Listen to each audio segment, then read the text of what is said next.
This podcast is sponsored in part by Benjamin Hart. That's me! And yours truly, Zach Arnold. And by participation from listeners like you. So let's tune in to another episode of IPC. IPC. IPC. IPC. IPC. IPC. IPC. IPC. The Intergalactic Peace Coalition podcast. All the galaxies. All for you.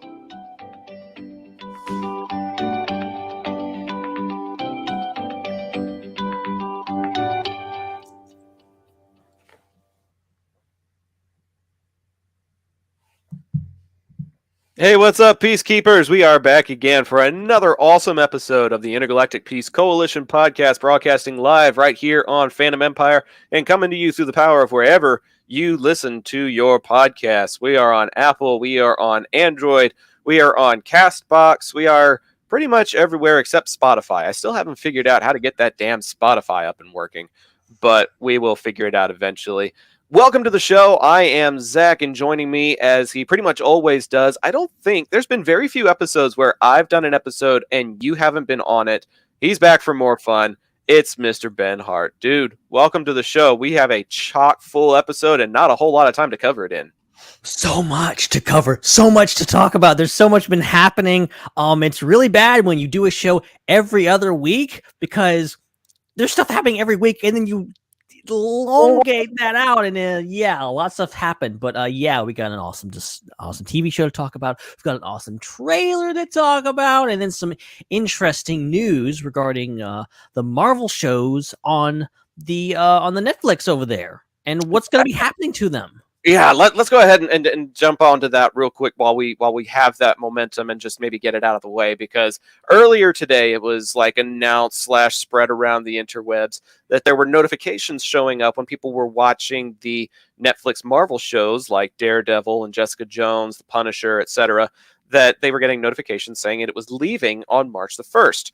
The day of this recording is February the 11th, so that gives you about 3 weeks, if that, to get all of your binging done before it quote-unquote leaves the platform. But then there was another post that happened about 3 hours ago from Deadline reporting that basically Netflix is losing their television rights completely. I knew that they had lost the character rights, but they have apparently lost the streaming rights to the shows, and that's why they are no longer going to be airing on Netflix. Since all of those Marvel characters are now owned and operated by Disney, it seems logical to assume that a Disney faction of some sort is going to be picking up the streaming shows. The problem that I have is all of those shows are TVMA, so they're obviously not going over to Disney Plus, at least not in the States. It may be on like Disney Plus Star or whatever it is you've got or something, whatever they call it. It could end up on something like that simply because Hulu doesn't exist in a lot of international places where Disney Plus is. But I have a hard time also seeing it going to Hulu just because it was a Netflix original.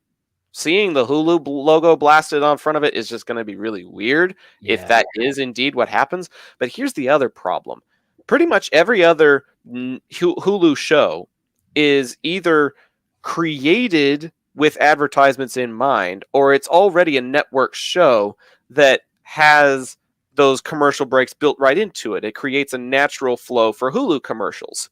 These Netflix shows, I have vivid recollection of enjoying them because there were very few instances where you could pause for a commercial break.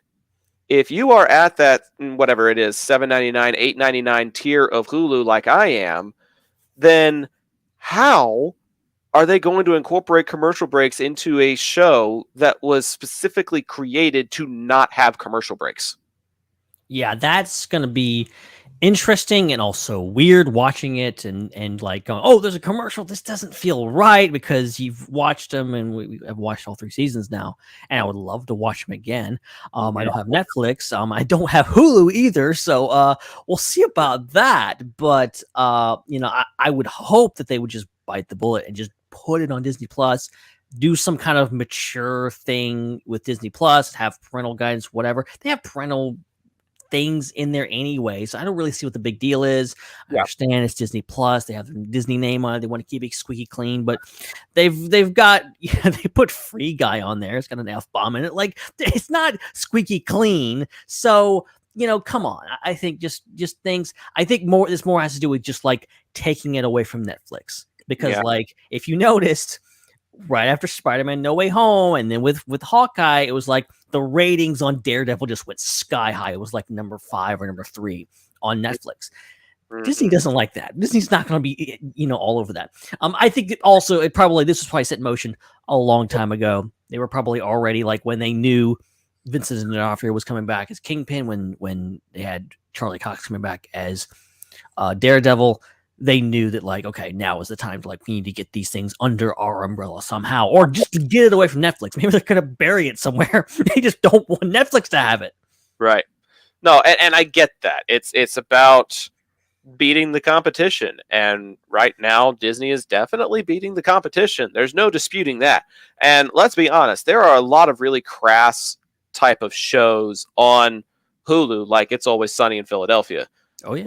Like if you watch It's Always Sunny, like, you'll laugh, but you'll also be like, what the hell am I watching?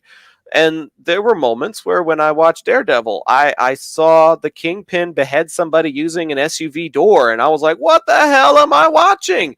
And so I get that is like the natural option for them to go to.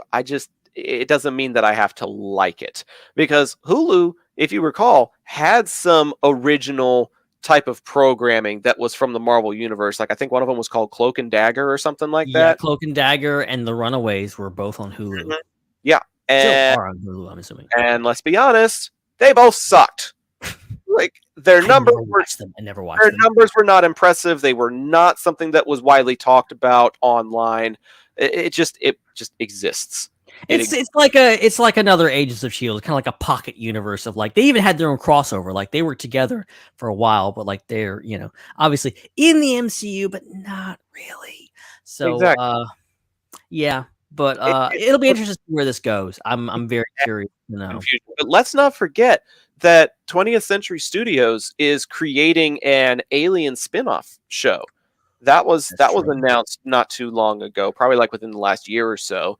And they're going to need a platform to put that stuff on. Is that going to be a Hulu original as well? Because if it is, at least they have enough time to be able to script it in such a way that you make time for commercial breaks. I'm sorry, I'm going to be on this all evening if you let me. I don't like the idea of shows like Daredevil and The Punisher being broken up by Viagra commercials.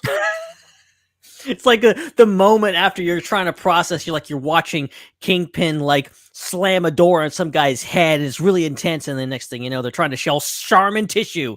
Like, it's a bit of a high and low really whiplash with the tone there. Really yeah. Well, I guess commercials are part of life now. They're everywhere. Can't get rid of them. Our friend Steven's in the chat helping us clarify some things. He says that Cloak and Dagger was actually on Freeform, but Runaways was made for Hulu. There was also a show called Hit Monkey and MODOK that also came out on Hulu last year. Like, a lot of these things I've never even heard of. Like, I'm sorry. I know this is supposed to be the Intergalactic Peace Coalition, but what the hell are you talking about? Well, look, we've never claimed to be an expert on everything, okay? So lay off. It's crazy, man.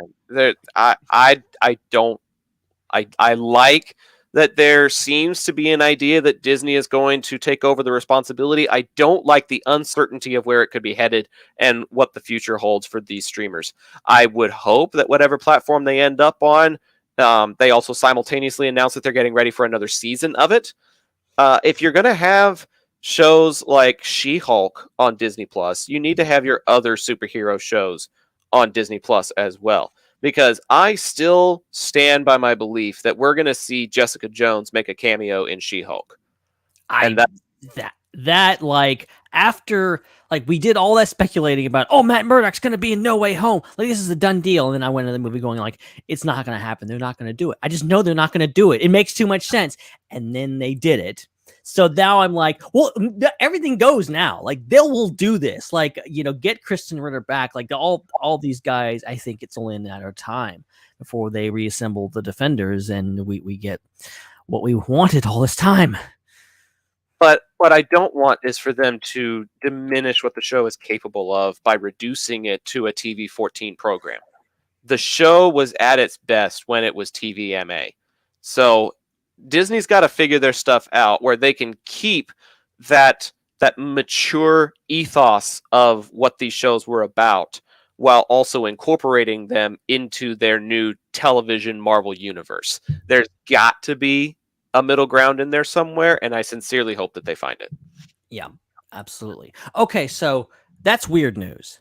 Let's get to some very, very exciting news. Yeah. We got the official reveal finally. Jurassic World Dominion trailer, like almost 3 minutes of Jurassic goodness, and oh boy, was it beautiful. Oh my god, I took so many screenshots. I took there's so many.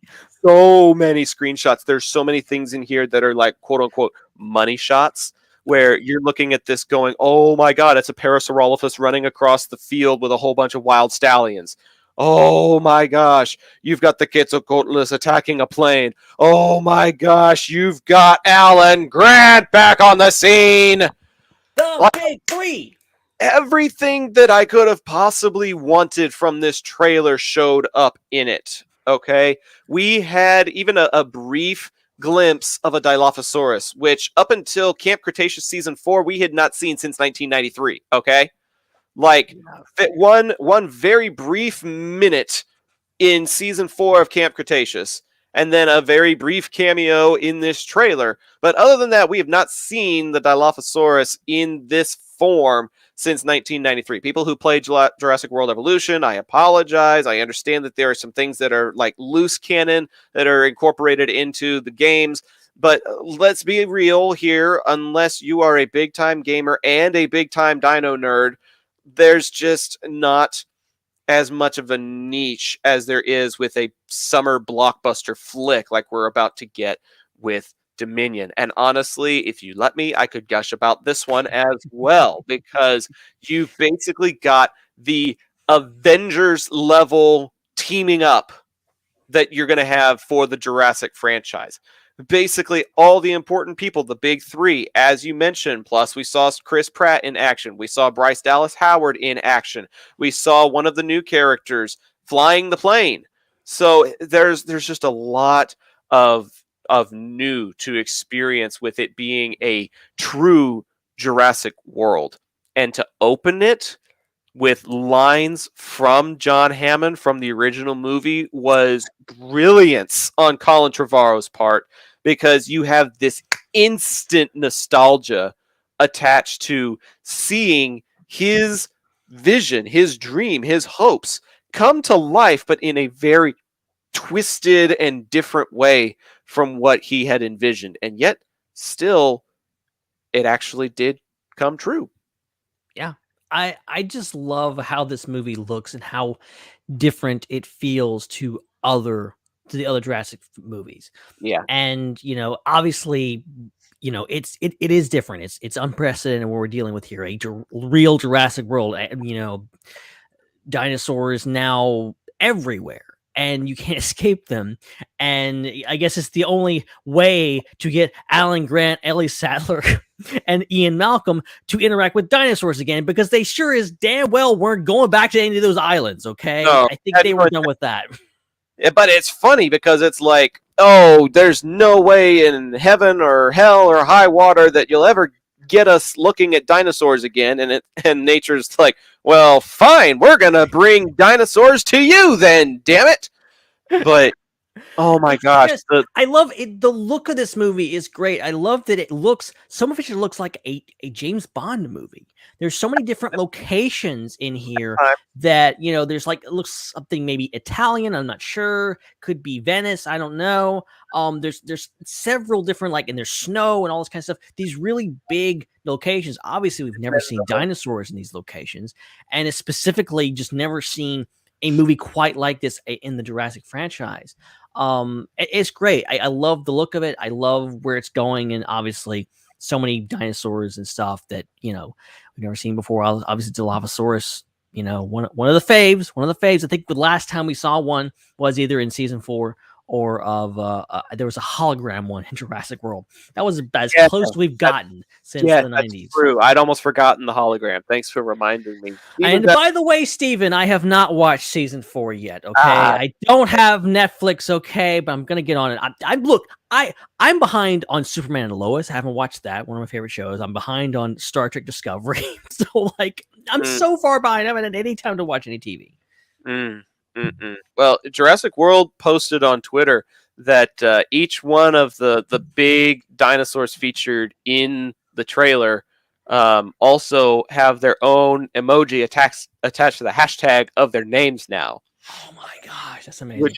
It's really cool. I'm going to try and pronounce them as best as I can here. You've got the Parasaurolophus, which is one of my personal favorites. Velociraptor, obviously blue with a baby. It looks like life starting a family. I found a way. Stygimoloch, Mosasaurus, T-Rex, Ankylosaurus, Carnotaurus, Quetzalcoatlus, Dilophosaurus, and Pteranodons all have emojis attached to their hashtags now. Wow. And if that doesn't build the hype, I don't know what will, because basically if Black Chrysanthemum can get an emoji, then it's about damn time that these guys got their due as well. So wow, when is this when is Dominion out? I forget. It's supposed to come out in June. Let me look. I've got it on my calendar. I'm googling it. June 10th. June the 10th, but it'll be out on Thursday the 9th. And for any of you who follow my my social pages or have listened to this show for any amount of time, you know that my buddy Mondo is like my Jurassic watching buddy. Every season of Camp Cretaceous that's come out, we've either been texting each other, doing play-by-play updates, or for the last 2 seasons, maybe the last 3 seasons now, we've actually gotten together to binge watch the seasons together. That's awesome. So he saw Fallen Kingdom with me a couple of years ago when it came out. And we are making plans to go see Dominion. We've been making these plans for over a year now. Thank you, COVID. But we're making plans to go see it in a Dolby IMAX screen. Ooh, which has, it's got enhanced audio features as well. The speakers are really, really top notch. And there's a couple of these Dolbys within a half hour, 45 minutes driving distance here in this Dallas Metroplex area. So I think we're going to see it in one Dolby Cinema on Thursday night, and then we're going to use our AMC A-list membership, go see it in another Dolby Cinema, in another theater, in another part of town on Saturday, and then may go catch a 3D screening at a third theater, use up all 3 of those stubs on one movie, man. We are hyped. Amazing. We are hyped. I'll be honest with you. I went and saw the new Fast and Furious movie just so I could see the prologue for Dominion. And then I spent 2 hours watching a storyline that I gave 0 Fs about. And all I was doing was sitting there watching the 6-minute prologue with my eyes wide open like dinner plates. I wanted to be that guy. I so desperately wanted to be that guy that just got up and left after the prologue. But I used my A-list membership, and I was like, you know what? I'll get my money's worth. And it was opening night at a Dolby that was 80% full. And I was like, you know what? I don't want to waste a ticket that somebody else could have used on a movie that they might have actually been interested in, And so my conscience got the better of me, but I was very, very tempted to focus on the dinosaurs like I need to be doing right now, because this trailer is so epic. I don't even know where to begin. If I wasn't hyped for the movie before, I 1000% am now. Yeah, it's so I'm really I've had mixed opinions on a lot of these movies, but even going back to some of the originals, but this one looks like something completely new, completely different, and looks amazing, and a good amount of nostalgia, obviously, with the big 3 coming back, but also a lot of new stuff. And you know what? Before we move on to this, because we do have another thing to talk about. Yeah, But, we do. I got a feeling in this trailer. I think someone's not making it out of this movie. Like I think for the first time, perhaps in my memory, obviously supporting cast in Jurassic movies get wrecked. Whereas principal players usually survive. They get wrecked. Get wrecked. Okay, I just walked right into that one. But the principal players usually do not survive. The principal players usually survive. Usually they're fine. I don't think that's going to be the case now. I think Owen Grady's going to bite it in this one. You think we lose Owen? Yeah, I think we might lose one of the big three. I think they might. Alan Grant might bite too. I was going to subscribe to the idea that Alan could be the one that we lose, mainly because Sam Neill has been trying to get out of his Jurassic shadow since like 2001. And he's done some pretty good stuff. He's been in a very well-reviewed Netflix show called Peaky Blinders. And I just added another movie that he did about 3 or 4 years ago that's made its way onto Netflix now that also stars the kid who was in Deadpool 2. Oh, yeah. A Hunt for the Wilder People. Yes, I think that's what it's called. Yes, I haven't actually gotten around to watching it, but it's one of the next things on my Netflix list. So he's been trying to escape that shadow for a good while now.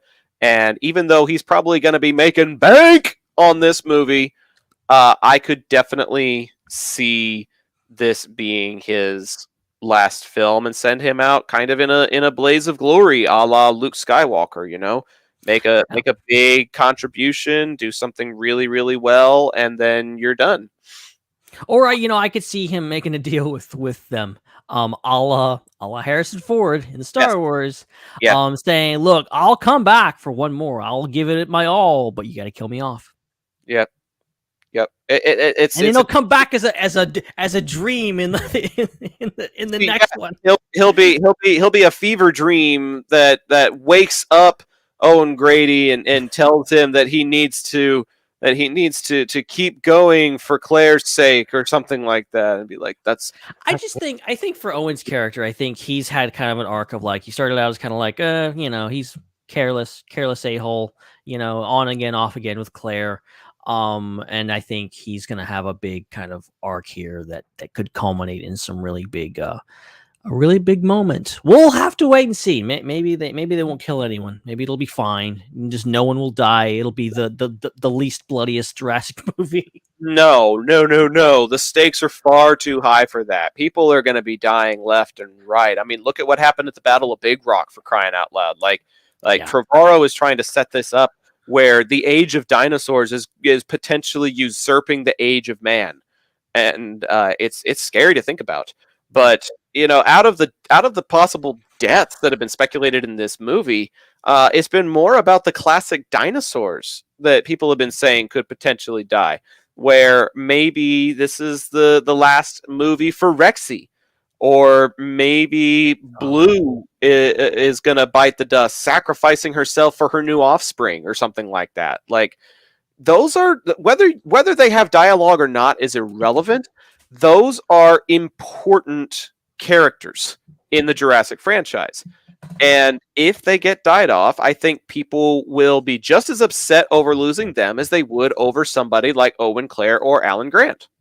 That moment with the Brontosaurus in Fallen Kingdom on the dock.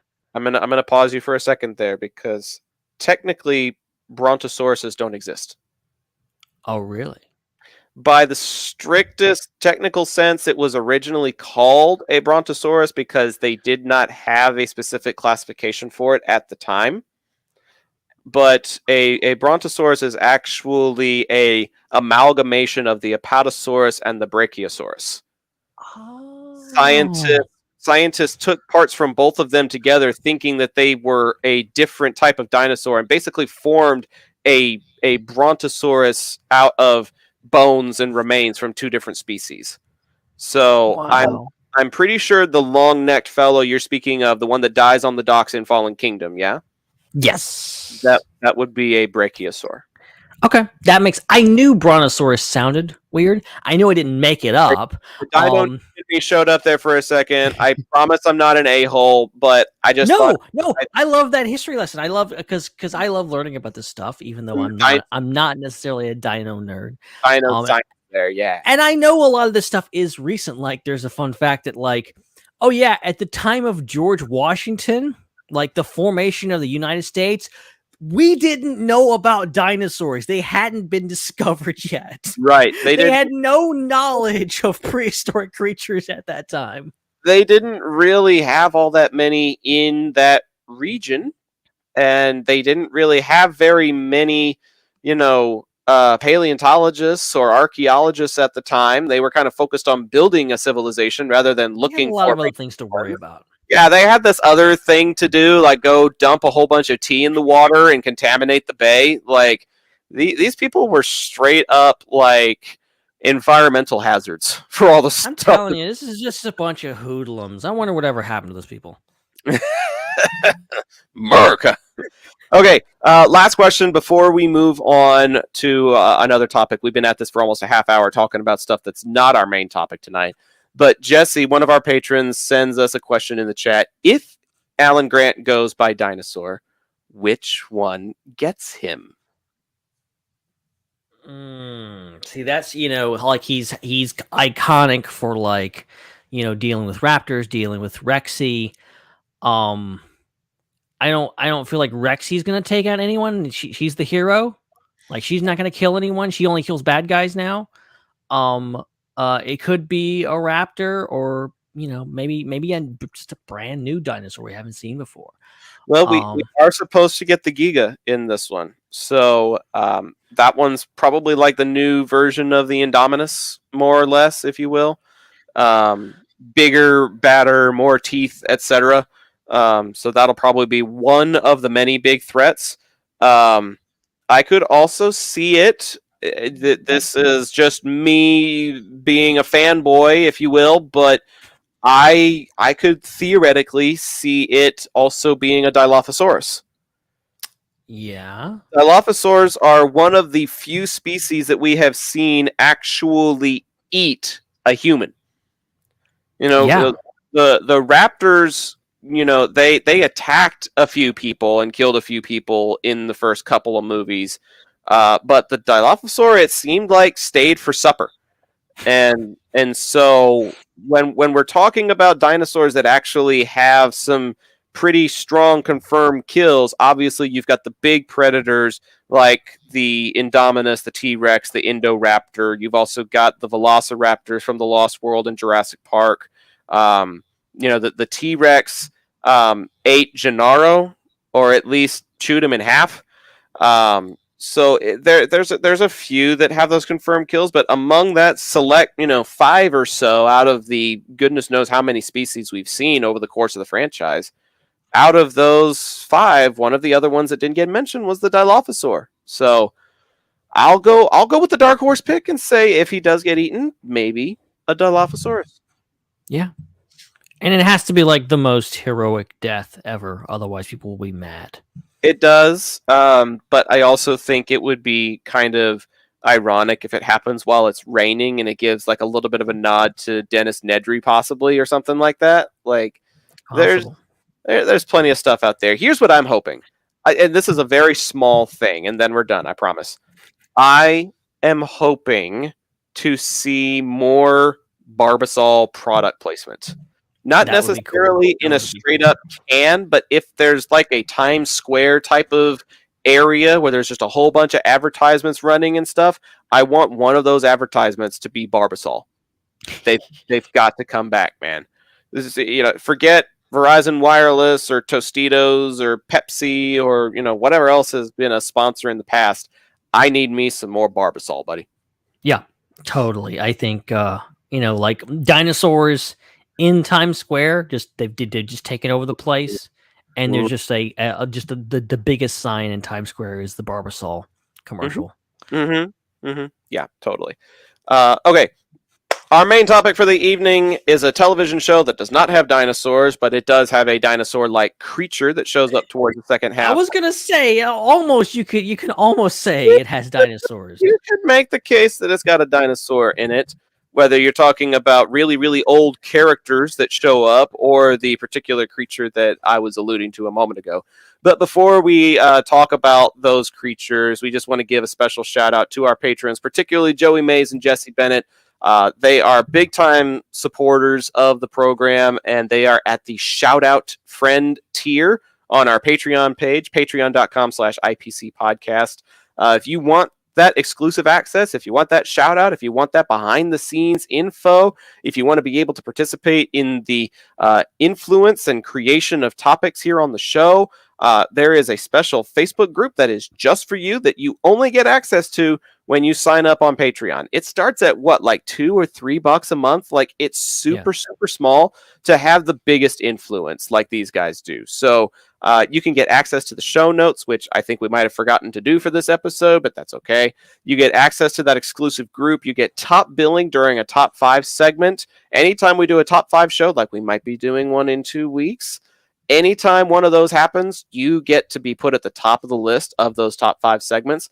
And if you're free and our schedule is open enough, we might find a way to actually have you on the show. I know Joey has been waiting for football season to finish up, and I think maybe he's starting to get a little more free. So, we might be trying to get these guys on the show in the not too distant future. So if you want to be a part of that fun and you want to contribute to your local podcasters, you can do a super chat here on the live feed and we get a cut of that, or you can sign up to the Patreon at patreon.com/IPC podcast. It's down there on that lower third. So, okay. On to our main topic of discussion. We've got about an hour to do it. And we're covering 7 hours of content. So, cracking knuckles. Let's get down. And there's so much in these 7 episodes. By the way, Book of Boba Fett. It's Book of Boba Fett, guys. Right. And yeah, this show, man, so much happened. I'm still trying to wrap my head around it. I'm still trying to process it all, and I will say, and if you've listened to Star Wars Underworld or any of the live streams I've been on, because I've been staying up till 2 a.m. to 3 a.m. To talk about this episodes. Yeah, I have mixed feelings about this show overall. I fell head over heels in love with The Mandalorian. I'm not feeling quite as in love with the Book of Boba Fett. I have my issues with it, but it was a very fun ride, very unexpected. So many great things, so many, I think, instant classic Star Wars moments, and so many, Boba Fett Ride or Rancor is just classic. It's just the best, one of the best things I've ever seen. We're talking spoilers tonight, folks. This is a full in-depth review. It's Friday. It came out on Wednesday. The spoiler moratorium is off, guys. It's funny how small the statute of limitations has gotten to, because back in the day, it used to be a full week, and now it's like, if you haven't seen it in the first 24 hours, well, then too bad for you. Here's the thing. Here is my rules, okay? For TV episodes, 2 days. 2 days. If you haven't seen it in 2 days, you need to stay offline or whatever and see it. For movies, 2 weeks. That's my rules. That's my rules. And you're making me hungry, even though I just ate dinner. This is my dessert. I had barbecue for dinner, and we've got a great barbecue topic tonight as well. So yes, we do. Be sure to tune into that. Well, okay. If you're ready, I want to get, because I feel like I've talked a ton about this. I want to get your thought, because I genuinely haven't really talked to you about this. I'm curious. Yeah. What are your kind of overall opinions? You've seen all the episodes. Where'd you land with this one? I landed with the opinion that the second half of the show finished way better than the first half of the show started. There were a lot of things that made me feel like the first 3 episodes or so, perhaps the show didn't exactly know what it was doing or where it was going, and it was just kind of spending time laying the foundation, and I'm like, okay, when are we going to actually build the house? Because you've got a lot of scenes where, he's he's with the Tuscans and he's learning and training and growing in his personality with them. And then you've got certain action sequences that were pretty cool. I mean, that was a very unique take on the whole taking down the train kind of thing. Yeah. I still think my favorite train type of storyline is from Firefly, but this one wasn't all that bad. And it was with a purpose rather than just doing a heist like you see on Firefly or on the Clone Wars. So, like, it had a purpose, and I get it. But it wasn't like my favorite thing. It was like, oh, we need an action sequence in order to pick up this show because up until now, all we've done is ride sand speeders in the desert in circles for 20 minutes. like that was kind of my impression. The first maybe 3 episodes of it was like, what the heck is going on here? But then by the time we got to around episode 4, that was around the time that we stopped doing the back to tank flashbacks. Yeah. When he was finally quote unquote healed and the flashbacks were concluding, we didn't have as many of them. I think at one point one of the droids said, "Congratulations, you are fully healed." And to me, it almost felt like a video game checkpoint where the droid finally tells you, "Congratulations, you don't have to do this meaningless BS anymore. You can finally continue on with the story." Like, that was very similar to how I felt when we finally hit that mark that was like, "Congratulations, you're done watching the flashbacks. Time to move the story forward." In my opinion, they should have started doing that by episode 3. 2 episodes of flashbacks is really all we should have had maximum. Once we got to the 3rd episode, it's time to just focus on what's going on here and now. So I wasn't a huge fan of the flashbacks. I understand their purpose. Some of it was really fun to watch, seeing a seismic charge from Attack of the Clones get rid of the Sarlacc from episode 6. Like, that was a era crossover that I didn't know that I needed. Incredible.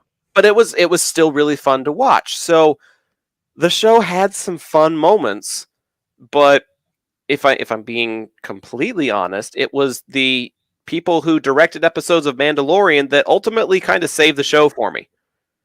Episode 5 with Bryce Dallas Howard and episode 6 with Dave Filoni, in my opinion, are the 2 best episodes of the series. And if we don't have those 2 people directing those 2 episodes, and if we don't have that piece of the story incorporated into the book as a whole, then it didn't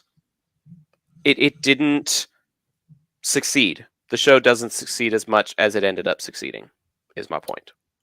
Yeah, it is. I mean, I can't help but kind of agree with you in regards to, like, those were the 2 like best episodes because they were so incredible. They were so unexpected. We love the Mandalorian already. We love Grogu. And we love Luke Skywalker too. So it was so many things throwing in.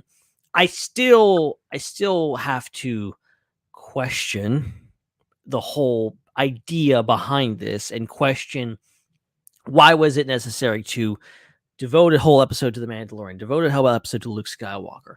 Even though I think the finale does a pretty good job of wrapping everything up or bringing everything home. We did spend a lot of time away from Boba in a show called The Book of Boba Fett. I'm not just talking about that. I'm not just doing what people on Twitter are doing nowadays. What, like, well, it's called The Book of Boba Fett, but there's no Boba Fett.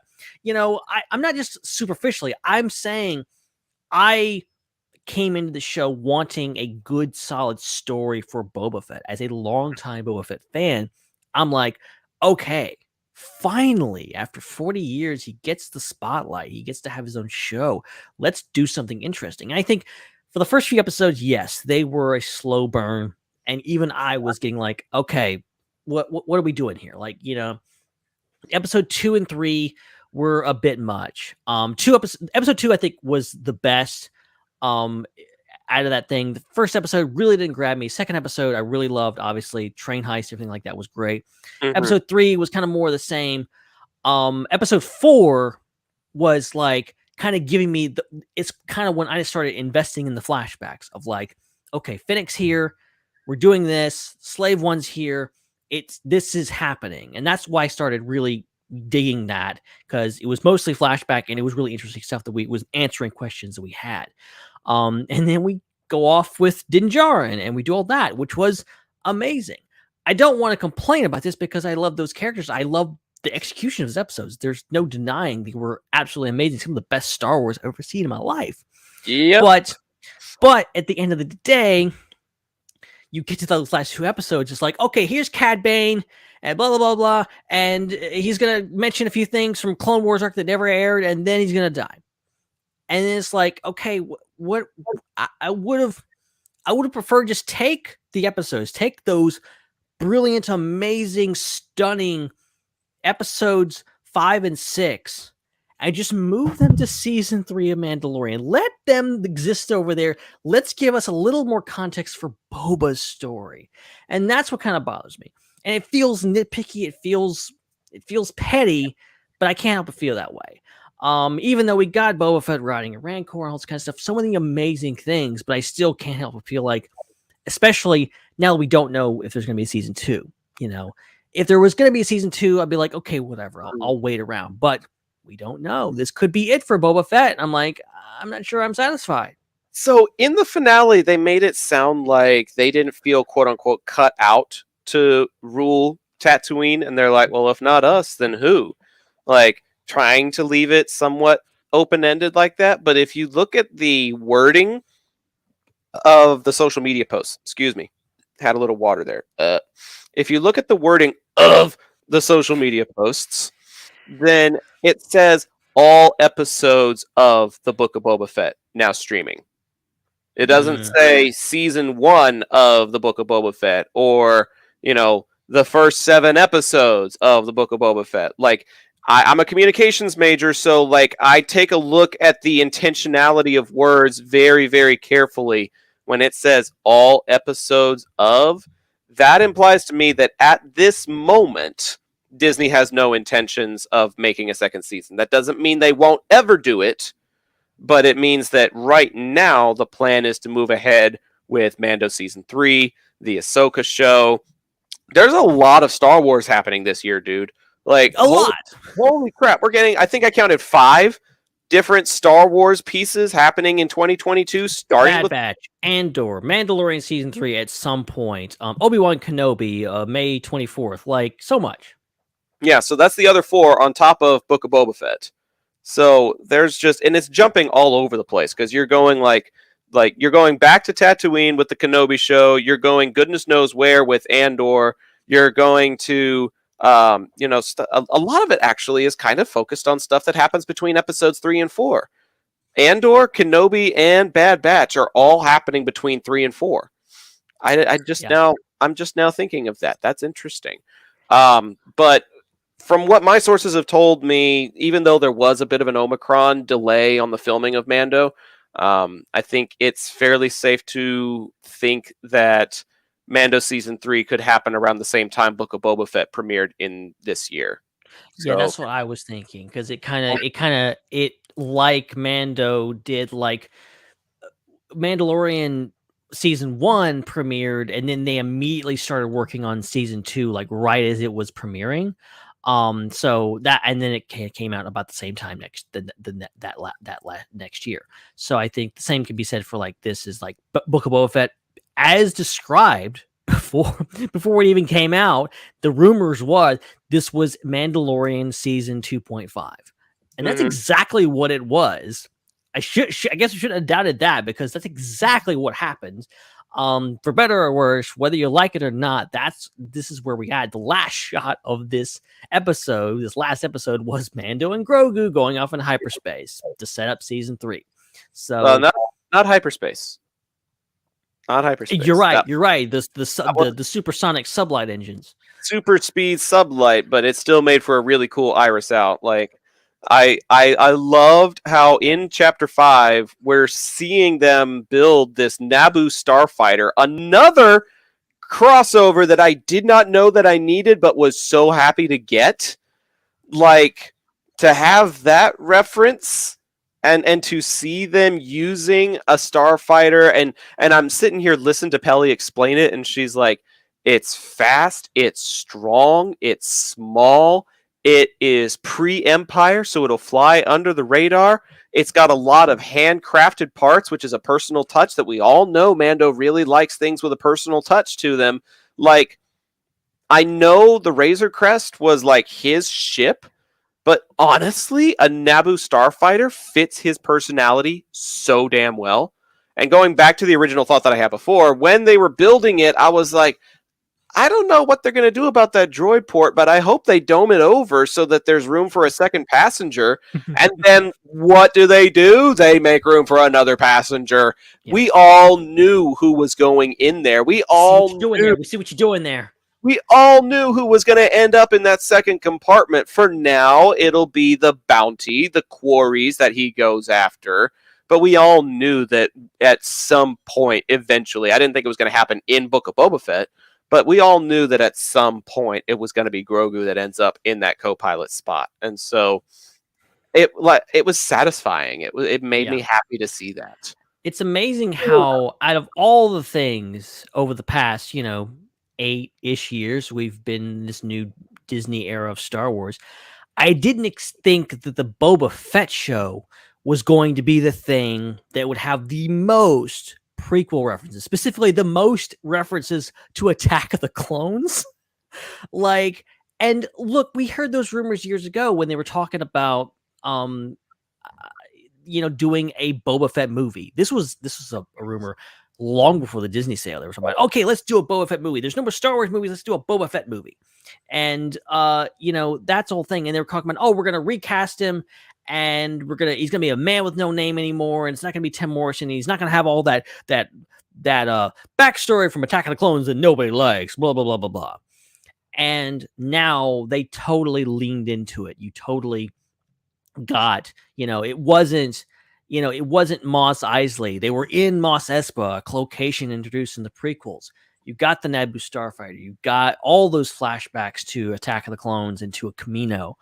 Not to mention, just so many other little things thrown in there. Well, there was also reference to the trash compactor from Episode 4. There was also references to, R5 was in A New Hope.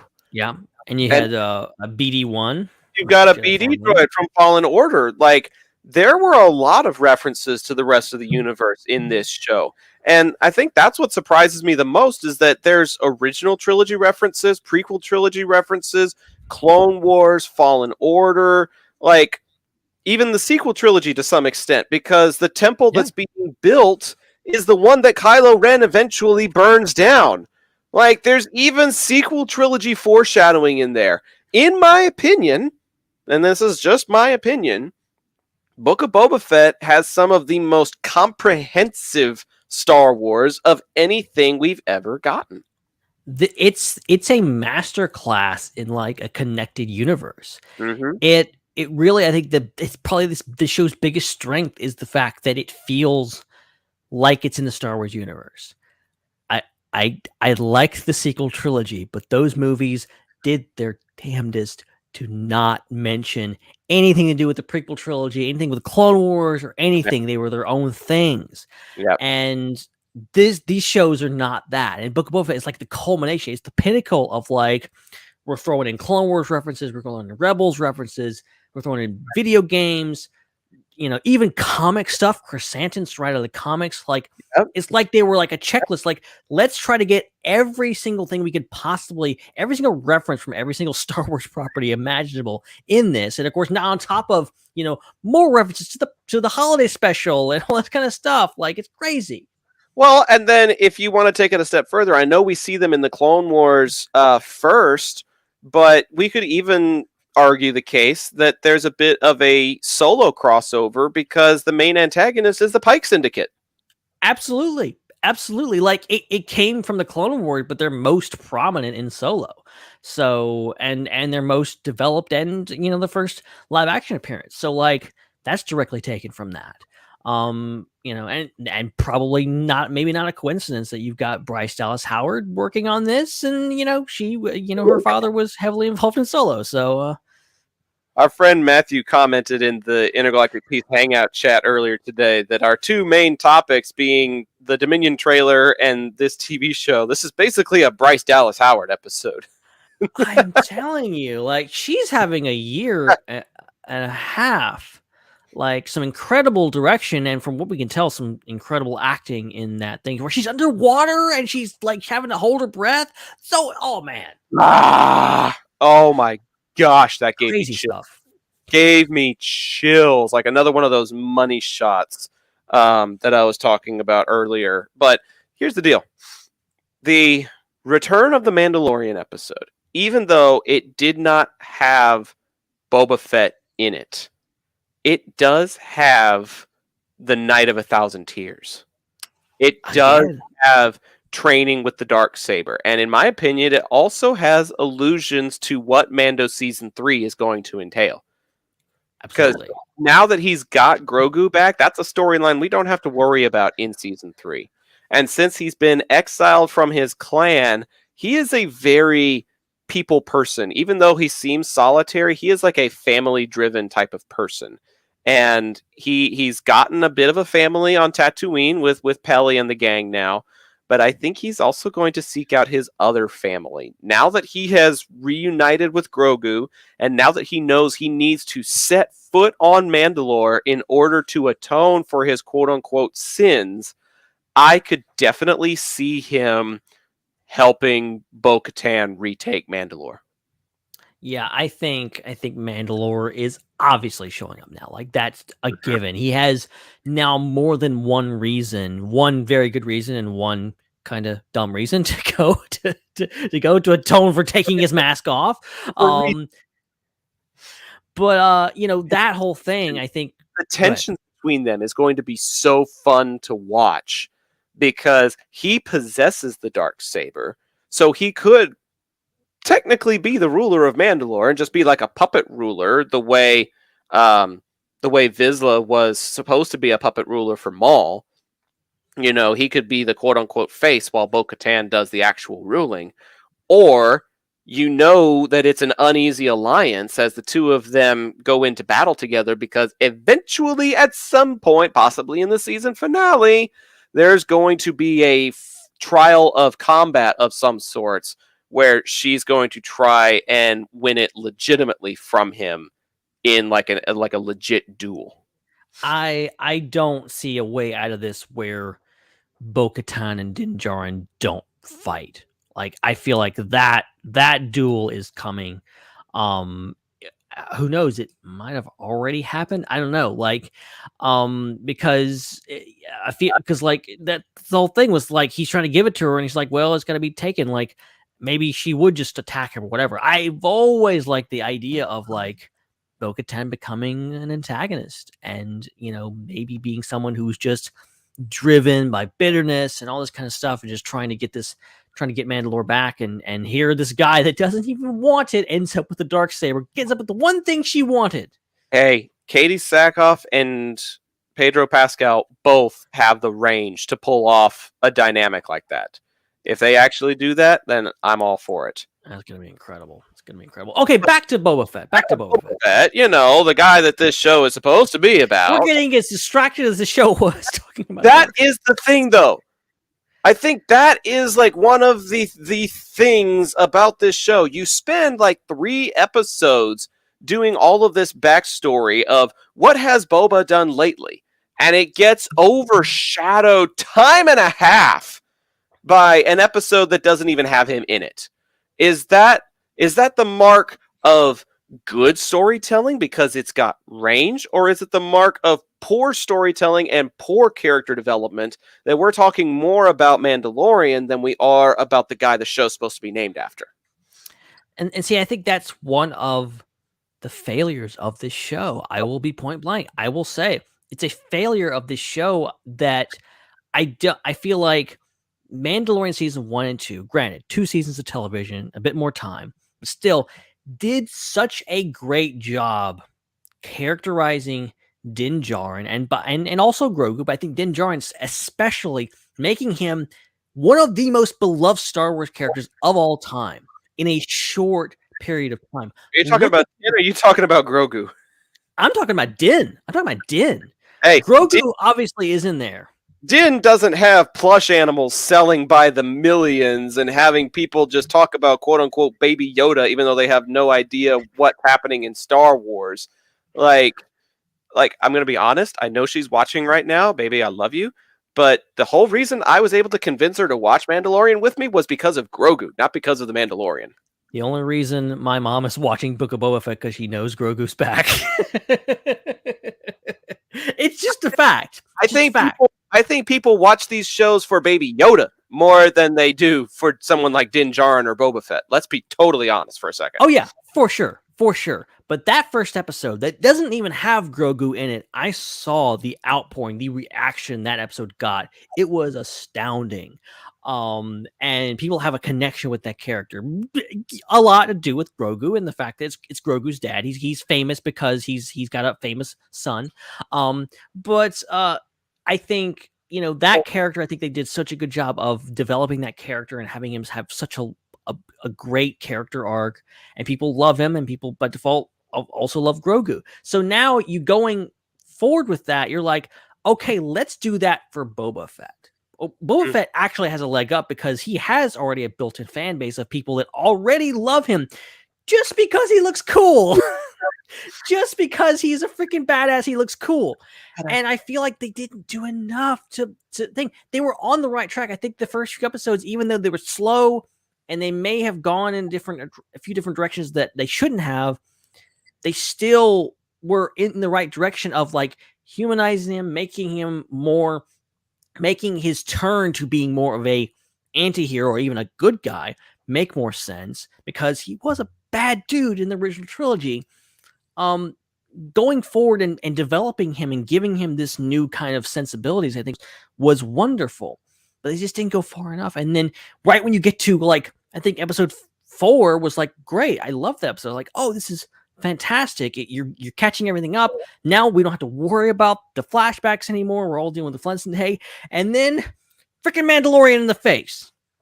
And like it felt like a left turn that the show didn't really need. And I could have waited to see more Din Djarin. I wanted more Boba Fett. I'm conflicted about this. I'm not. I'm not conflicted in the least. I think that the show up until chapter 5 was such a mixed bag that it was the stability of an already established character like Din that helped bring the story home. I think if it continued in a mixed bag and they hired people other than Din, if they went and hired Bosk, if they went and hired Dengar, if they went and hired Cad Bane and he had worked for them instead of working for the other side, if they had brought in all of these other characters that were just as not established as Boba was, it would have felt even more of a mixed bag. Because you didn't know, am I supposed to be cheering on Cad Bane or am I supposed to be cheering on Boba?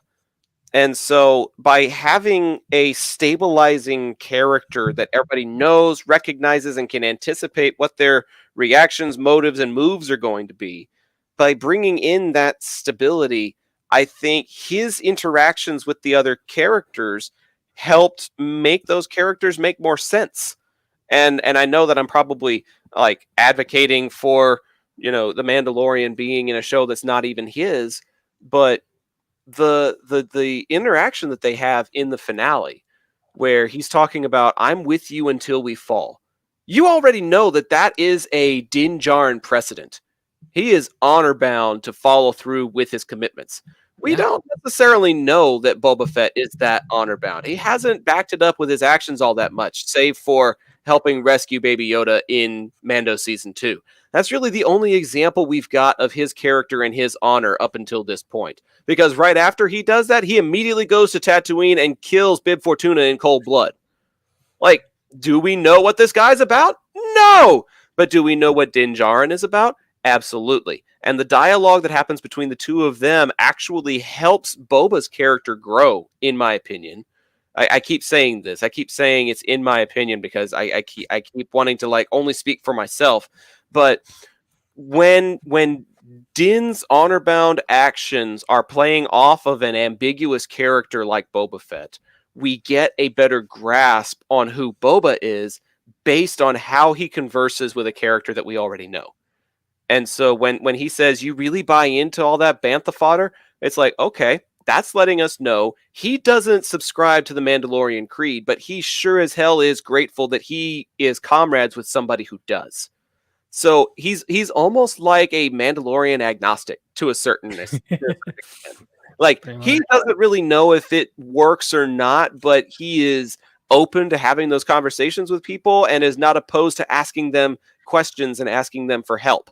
And that one scene helped me realize, more than him saying, "This is my territory" to the twins, or him saying, "This is my family now" to, Fennec Shand, that conversation actually shed a lot more light onto what Boba is and what he stands for than a lot of other things in the show to me. Yeah, I will agree. I think the last episode is pretty good in the sense that it's a lot about characterizing Boba, how he plays off of Din, how he interacts with Cad Bane. Cad Bane being his, I mean, it's not really outlined in the show, which is a whole other story, but like Cad Bane being his mentor, being someone who Cad Bane doesn't have a character arc. He is bad. And he's always been bad. He's always been a bad guy. He's always been a ruthless bounty hunting killer. From way back when he showed up in Hostage Crisis to right now, he's a bad guy. He does bad things. Boba Fett does have a character arc. Cad Bane is a reflection of who Boba Fett could be and who really Cad Bane probably wanted him to be. Wanted him to be this, ruthless killer like him. And he says like, "Oh, I knew you were a killer," or whatever else. I like that idea that comes up in this episode, and Boba Fett playing off this to the most popular bounty hunters in Star Wars finally meeting and having them play off each other and implying all the history that we kind of knew, we kind of didn't, was great. I wanted more of that though. I wanted more of that. I think if I was, it's funny, you said this a lot. You're like, if I was writing this, I'm gonna play you for a second. If I was writing this season, Cad Bane would have shown up episode 1. Episode 1, Cad Bane would have showed up, and it would have been all about their relationship and Boba having this reflection of himself, of he's a killer, all this kind of stuff. He worked for the Empire, and him dealing with that and them whole things. And he doesn't have to show up in every episode, but I think having the presence of Cad Bane there from the beginning, I think would have been way better, and also would have felt better in the end when he dies. But do you feel like they would have necessitated even more flashbacks then, ones that flash all the way back to the two of them working together and like following up on the allusion to Cad Bane's reference of, "This isn't the first time that I beat you out on a job"? Like, would they have had to go flash even further back than what they already did and done more flashbacks in order to provide better context of their relationship? Because I don't think dialogue would have been enough. I don't think him like opening up to Fennec about who Cad Bane is to him would have been sufficient as far as the character growth that you're describing. I think, since we're completely rewriting the season, I'm just going to go for it. This whole thing and saying we could do better than Jon Favreau and Dave Filoni. So if I was in control, I would be like, okay, the Tuskens were great, but it went on too long and it didn't go anywhere because they all ended up dead. So let's just spend like 1 or 2 episodes with flashbacks with the Tuskens, and the rest of it can be about Cad Bane. Or you could have flashbacks with Django or something like that, or flashbacks with Fennec Shand, showing how they got the Slave One, and like that can be it. And then like have all this stuff. I think there was a better way to construct all this. I feel like your description of it's a mixed bag, I think, kind of represents my feelings overall in the season. It's a very mixed bag. There's a lot of stuff I really, really love. There's Boba riding a Rancor, dropping a seismic charge in the Sarlacc pit. Like, there's so many outstanding moments in this show that I cheered, I loved. But also, I'm just like left scratching my head with a lot of other things too, and like, why did they do that? I just, don't get it. I need to rewatch the whole season again and like get my thoughts better, I guess. But while we're airing our grievances, I got something else that I need to pick a bone with, and this is something that became like a trend of certain subsets of Twitter. And for a while, I was like, wow, y'all will nitpick anything. But then when I would watch the show and then I'd go back and watch it again with my fiance, I would just be like, really? Okay, I kind of see where you're coming from. And that would be the Moss Vespas.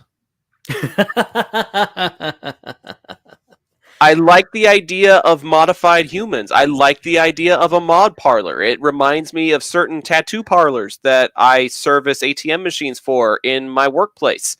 Like, I totally get the vibe that they're coming from with this. But you've seen speeders that go hella fast in this show. And then these ones, have you ever seen Despicable Me? No, I have not. What? I know. You have never seen Gru and the Little Yellow Guys. I know. Shame on me. There's a scene where one of Gru's henchmen, who's not a villain, or not a minion. He is a villain, but he's not a minion. His name is Dr. Nefario. He's voiced by Russell Brand. And at one point, he's like, quick, we have to warn him, and fast. And he, like, revs up his motorized scooter, and like, vroom, vroom. And then it goes, for like super slow for like exaggerated comedic effect. But sometimes when I'm watching those speeders go through the streets of Mos Espa, I'm sitting here going, why was this speeder not overtaken like almost instantly? Because even the speeder that Fennec rides out in episode 7, when she's trying to head over to Mos Eisley, did you see how fast she zipped down the lane? Blink and you miss it. That speeder, zoom, no problem. But with these Power Ranger mopeds, it takes a while to pedal. It almost felt like a Flintstones mobile. It's like, would it help if I got out and pushed? Like, oh my gosh. What is the bantha power on those things? Because it is not enough. Bantha power. It's funny. I had no problems with, like, a lot of people were like really hung up on like the looks of them and everything like that. I didn't think. I thought the mods themselves looked cool. And I thought obviously going for a look with like the style of the scooters, and if you don't like it, whatever. But you know, style was fun. I had no problems with the style. It reminded me of like a biker gang. That's what it was supposed to remind me of. My problem was the speed. You guys it was cool. It was really weird. You look like grandparents going for a race down Route 66. It feels like, I think the problem with that, I think they tried too hard to like make it all practical and like have like, obviously the scooters are like obviously just like that. You can see like they're all low to the ground. They obviously, it's just a motorcycle. They just put a covering over it. And they didn't want to CGI a lot of stuff, so they just made it all practical. And to do it practically, they had to do it really slow. Go ahead. To your point, they did that in A New Hope also. Yeah, but there was no like chase in A New Hope. Like he just glides around. But they had to blur it out because it had a bottom to it, and like the pole that was holding it up when it was dragging it around was visible in some of the shots, and so they had to kind of like blur it out, CGI it out. And I feel like that's kind of what they did here. Was these things obviously have wheels, and they're just kind of blurring it out, similar to what they did with blurring out the bottom of the speeder in A New Hope. Yeah, I think they were like, oh, it's gotta all be real, so they just did it, and they can only do like 8 miles per hour with these mopeds with these giant, rigs on top of them. I think it would a lot better if they just like gone, screw it, let's do it all CG and let's make it look really, really nice. Because you look at CG in like the last episode with like that Rancor, my God, it looked good. So they definitely had the budget in this show, and that was not a problem. Steven's trying to pick a fight with me in the chat, and he says, it's like if you got this new burger place that's trying to find its feet, and then it gets replaced by McDonald's or Watt a Burger, W-A-T-T, like J.J. Watt, or like... How dare you? Like Power Watts. Says it gets replaced by a McDonald's or a Whataburger for a couple of episodes. Newsflash, Steven, I freaking love the patty melt, okay? Like... This Not is not a good analogy. You just made my whole point for me, man. If there's a struggling burger joint that could make itself better by borrowing from Whataburger's ideas and recipes, then yes, introduce a patty melt to your boring ass menu to spice it up a little bit. Go and buy a bottle of spicy ketchup from the Kroger down the street and put it on your burgers to spice it up a little bit. Like, I get the argument that people are making that's like, you advertise me pizza and I don't care how good your burger is, I wanted pizza. But going back to what you were saying earlier, this has comprehensive Star Wars in it. And you can't call it the Star Wars show because guess what? That name has been taken for years. But in all honesty, this show is supposed to be more about the galaxy far, far away than it is about any particular one character. Din is only in it for 3 out of the 7 episodes. It's not like he completely takes over the whole show. But it's also not like this is completely Boba Fett's show either. I get both sides of the argument. I really do. But I would assert that the only reason people are complaining at all is because the show was misnamed. It was. I think honestly though, you have to get past the name. Honestly, you can't. I think simply saying, you can have any opinion you want on the show, but I think simply saying, oh, it's called the Book of Boba Fett and it doesn't have enough Boba Fett in it, that's like very surface level and like that's a kind of a shaky argument. I think my ultimate like thing with it is like, I don't care what it's called. I can get over that fact. I can get over, what it's named. Call it whatever you want. Yes, it was mistitled. It should have been called something else. Maybe it should have been Mandalorian Season 3, just with a subtitle or something like that. I like that idea. But ultimately, my only complaint is like just from the perspective of Boba Fett and his story. Here's the problem with that, though. If you did call it Mandalorian Season 3, you're going to have Mandalorian fans bitching that there's too much Boba Fett for 4 episodes. Where the hell's Mando? We don't have Mando. This is Mando Season 3, and he doesn't show up until Episode 5. And see, therein lies the issue. Is like, maybe just like keep a focus on one character, the character whose name is in the title. I mean, here's the deal, man. I hate to be opening this can of worms. I really do, and I'm apologizing. I'm apologizing in advance for opening it, and you're probably gonna have to get the bleeper out when you're putting this in post-op. But I don't care what its title is. I still think The Last Jedi is more shit than it is good. You don't have to call it anything. I still have shit opinions of The Last Jedi. But it could be called The Book of Kylo Ren. I would still think it's shit. But it's called The Last Jedi, and it's about The Last Jedi. That's good titling. That's good storytelling. My point is the titling isn't important. It's not as important as what story gets told within the title. I don't care if it really is about The Last Jedi. I didn't like the story it told. And yeah, I mean, I'm saying I don't like the title or the story. That's my thing. Okay. I liked the story. I liked the incorporation of the Mandalorian. I feel like it saved the show. If you don't have Mandalorian playing the role that he does, if you don't have Din and Grogu showing up and playing the role that they do, then even if you keep Boba in the show with the prominence that he does for those last 3 episodes, I don't think it saves the show. I had very mixed feelings about the first 3 episodes, the first 4 episodes even. I found it very, very mixed, and I feel like those last 3 episodes kind of saved it. And if we don't have that type of storytelling, if we don't have Bryce Dallas Howard and Dave Filoni directing, if we don't have those things, then I feel like the Boba Fett fans would still find something to complain about. I feel like if it's not one thing, it would be something else. I don't feel like they're frustrations are as much at the Mandalorian as they are at not getting the story about Boba Fett that they wanted. I Yeah. think, and again, this is just me, and I feel like I've been monologuing a lot, so I'm sorry, I'm going to shut up after this.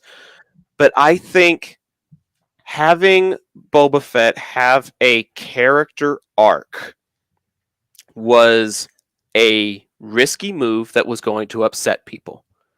I think by giving him development, by giving him an arc, by giving him a family and a purpose and all of this other stuff, instead of just trying to rule because he could rule. It wasn't out of ambition. It was out of being a family again. Like, if you gave him Tatooine just to rule it, then he almost is consistent with the ambitions that we see in the Clone Wars and that we see in the original trilogy. If he holds the consistency that Cad Bane held, I feel like people might have accepted him a little bit more. I feel like they would have said, this is on par with the Boba Fett that I know. This is on par with the Boba Fett that I have come to read about in the comics, that I have come to see in different iterations of movie and TV. This is my Boba Fett, more or less. As soon as you give him an arc, as soon as you give him a heart, as soon as you give him something that is different from the character that we know, all of a sudden people are like, this isn't my Boba Fett. And that's the thing. That's the thing. People all the time on the internet, especially, will complain and go, "Oh, I don't like this sequel or remake or whatever. It's just all the same. Hollywood is run out of ideas. All this kind of stuff. You hear it all the time. Every comment section you go into. Yep. But the moment a writer decides, hey, I'm going to take this character and I'm going to do something different with them, people lose their damn minds. They do. It happens all the time. They do. And, you don't like, and look, these are objective. These are objective things. And, you can like or dislike the direction. When things change, people just don't like change. And that's No, they don't. ultimately the problem. They don't. You can totally dislike this version of Boba Fett. The same thing happened with Luke Skywalker. Luke Skywalker went off in different direction, and some people liked it, some people didn't. Me, I liked it. You didn't. That's the whole thing. But like, when you change it, you're going to lose a certain amount of the population, a certain amount of the audience of the demographic, and go like, nah, I'm checking out. This isn't what feels like Luke Skywalker or Boba Fett or any other character, really. And so with Boba Fett, I think I applaud what they did with the show. I genuinely applaud that they tried to kind of finish what George Lucas started. If you look back at the Clone Wars, he wasn't trying to turn him into this ruthless killer. He was trying to make him into this conflicted anti-hero, basically, who would become a killer, who would become a terrible person, but was still kind of on the fence. And him bringing back to that, and him having this experience coming out of the Sarlacc pit, I think all that stuff was really good. Some of the strongest stuff in this show. But it's just kind of all over the place after that. And I think where we're missing it, there is that turning point where you didn't like the show from the beginning. I was kind of okay with it. I started liking it, and then it wasn't thing. And you were like, with a lot of other people going like, this is great. Finally, the characters that I like are in this show. This is fantastic. And that's the whole thing. That's the conflict of this, of like, it's all, the show is kind of all over the place. I don't think it's making anybody 100% happy at the end of the day. It is kind of a mixed bag. No, it's not. I like, when we get to the planet scores, it's not going to be a perfect 10 out of 10, even though I feel like Chapter 5 is a perfect 10 out of 10 in Star Wars storytelling. Yep, me too. I feel like it is some of the best Star Wars material that we've ever gotten, period. It's a 10 out of 10 episode, but not some of the episodes are like closer to a 5 for me. Yes, 100%. Totally agree. Because, like, what was it? Chapters 2 and 3 were probably like around a 5 or 6 for me. and even the season finale was probably somewhere around an 8, maybe. Like, I was very underwhelmed by the opening episode. Like episode 1, like I liked that they showed us him getting on the Sarlacc, but the rest of it was like, what the hell is this? Like I was very like, I think that's where the Tuscan stuff really wasn't connecting with me. It wasn't until like the Tuscans were dead that I actually like was going like, okay, this is actually, I'm kind of getting into this.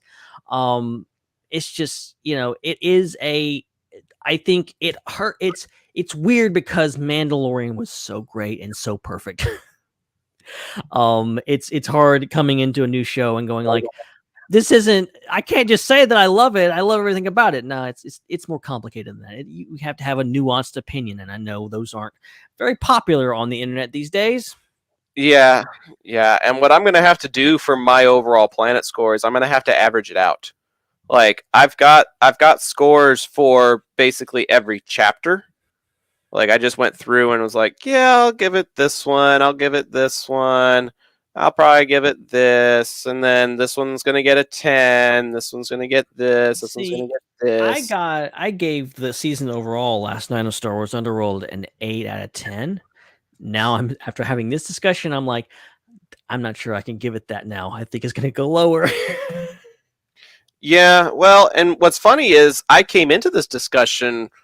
This is really ironic. Like I just did the math and was like, I was going to give it somewhere around this. Guess what? It's exactly that number. Oh wow, I love like your brain is just working Like, perfectly. I didn't do this on purpose. I was like, yeah, it's probably around here. But now that I've done the math, it's like that's where it's at. Okay, like it's such a mixed bag. It really is. And okay. Go ahead. No, go ahead. No, I just wanted to. We're kind of going back and forth, negative, positively. I want to kind of start ending on something positive. Sure. And I want to throw it to you. Do you have a favorite moment or moments that you just like really loved in this show? Oh man, probably the opening scene of chapter 5, where Din is back on the hunt and he's incorporating the Darksaber into his combat style. Yeah. I thought that was awesome. I liked the dinner that Boba had with the leading tribes. I feel like he should have done that almost as soon as he arrived and shouldn't have waited 4 episodes to do it. That was a good scene. Yeah. But having dinner directly over the Rancor pit was deliberate because you saw him and Fennec eating in the dining room in the previous episode, I think. And then you see him eating dinner with the tribe leaders directly over the Sarlacc pit. He knew, not the Sarlacc, I'm sorry, Rancor. I didn't correct you because it just went over my head. I knew what you were talking about. See, and then I corrected you on dinosaurs. You could have corrected me on Rancor there. You have more grace than I do, my friend. No, but I'm just bad at this. He's having dinner over the Rancor pit. And you see the claws come up. Like, you know that's animatronic, and I am a sucker for reptilian creature animatronics. I love the T-Rex in the OG Jurassic Park. Like, I am a sucker for that kind of thing. And the way they came across all startled and stuff, that was really great. I also really liked the tie-ins to Mando Season 2. I liked where we were finally at a point where Mando's out in the open. Not Mando, Boba. I'm really not doing good at this tonight. Getting late, guys. Where Boba's out in the desert and you see those bright lights go off in the sky, and I was like, "That's the flares! That's the flares that they're shooting at Fennec. Those are the flares. We're finally caught up." Like, I got excited over that, and then probably this time we are at the Sarlacc pit. The seismic charge that destroyed the Sarlacc. It incorporated the charges we see from episode 2, and it kills a creature from episode 6 in a completely separate show and storyline. Like, I don't think I realized how much I enjoyed seismic charges until I saw them getting used in Mando Season 2 and Book of Boba Fett. But I feel like those are probably like some of my top favorite sequences. Yeah, those are all really good. Among mine has to be like in the last episode where Din and Boba both come out jetpacks and guns ablazing Oh yeah. and just start flying around. Like, that was the whole like spectacle of No, what? Mandalorians have a reputation where if you see one of them, you're in trouble. Now you've got two of them, and they're practically taking out an army. Yeah, exactly. And like part of the spectacle of that, like going back to Attack of the Clones was like, oh my god, it's a Mandalorian and he's using his jetpack and all his weapons like we never seen this before. And now we're here and we've seen Mandalorians before, but like seeing two of them just go at it and being able to take down an entire army was so good. I will say, going back to chapter 4, I think that's one of my favorite episodes, actually. I liked all the bits. The Sarlacc pit scene is one of my favorite scenes in the entire show. I also loved all the bits in the Jabba's palace and them going through there and trying to get Slave One out, and it's not working. And see, that's one of my favorite ships of all time in Star Wars too. So like seeing the inner workings of that more was so great. Seeing the insides of Jabba's palace was pretty cool too, because aside from maybe a Star Wars Battlefront fight sequence, we really don't know the configuration or the layout of the palace all that well. But getting to see that and getting to see them sneak in, that was pretty cool. Yeah, great. And then the only other thing I'll say is despite me arguing against it all night, I loved seeing Luke Skywalker and Grogu and them training and the unexpected arrival of Ahsoka and all that stuff. And like, I knew there was a possibility Luke could show up. I was dreading it because I really did not like how Luke appeared in Mando season 2. I was really not feeling that. Like, I feel like the CGI, the CGI face and the voice really wasn't doing it for me. It's completely changed my mind now. Like, I would be so down to more Luke Skywalker appearances, maybe his own show. I don't know. It was amazing, like almost flawless, like 99% there. Like there's like just a little bit of like, you can kind of certain shots you can say, okay, maybe it's not quite there, but like for the most part, absolutely breathtaking what they could do with that character, bringing Luke Skywalker back, and then just all the stuff that they do with Grogu is just great. Well, for this, didn't they hire the animator from Deepfakes by this point? There was a guy, Shamook, who did deepfakes on YouTube. They hired him, and it seems like he's been working hard because it's night and day. If you go back and watch the Mando season 2 finale, and then go back and watch chapter 6, like completely different. Completely and it's different. Like this wasn't like 10 years ago. This was just a year or so ago when they did this. Yep. And like you can tell, like the Mando season 2, he's so stoked. He just kind of stands there and he doesn't move his neck, and he just kind of moves and he kind of says a couple things and then he walks away. And you really can tell like they were right on the cusp. They were just barely cracking the surface. And this was like he's doing all the stuff, and they have so many shots where they just hold on him. And, like really showing it off that like, yeah, we can do this. We got Luke Skywalker in this show. So Steven makes a good point in the chat. He says, Luke looked better here, but the voice sounded artificial.